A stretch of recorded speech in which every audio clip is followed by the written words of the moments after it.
And they are rather like we send out into space robots now. We send robot ships, don't we? We don't actually send robots yet, but in the sense we understand that, you know. A probe, a probe. We send robot ships out there, and they do these kinds of experiments we need, and they come back with the results and so on.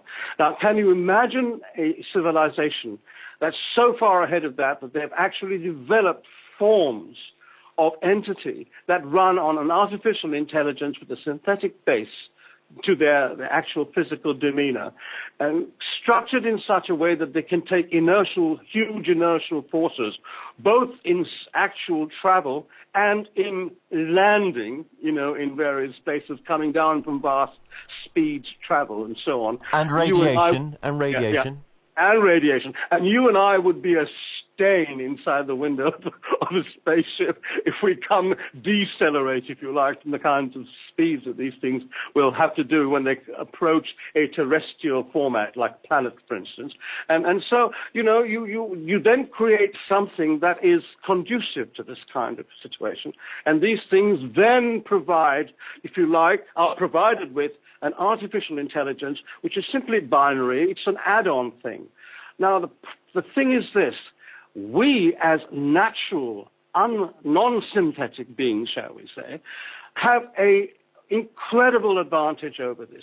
Now, these artificial things will have to be made from, actually manufactured, from disparate parts, mechanical, non-living, dead matter, so to speak, parts. And they're put together and they're assembled rather like we do a computer. And then these things think for themselves in their own terms of reference, but they don't have the scope of things like vision, imagination, or in fact the ability to know a sense of personalization. They don't know. A robot can never know what I means, if you see what I'm trying to say. Yet we are something that comes from a beginning. Can you imagine? We all have a beginning, wherever that beginning might be. We might call it a singularity. Some might call it God, if you're religious and so on. I prefer to think of it in a secular way, a point from which we all come in a single line. And each one of us has a discrete line back to that point in our individuality, all the time being proposed by a previous situation, parents, grandparents, great-grandparents, and so on, in a single line.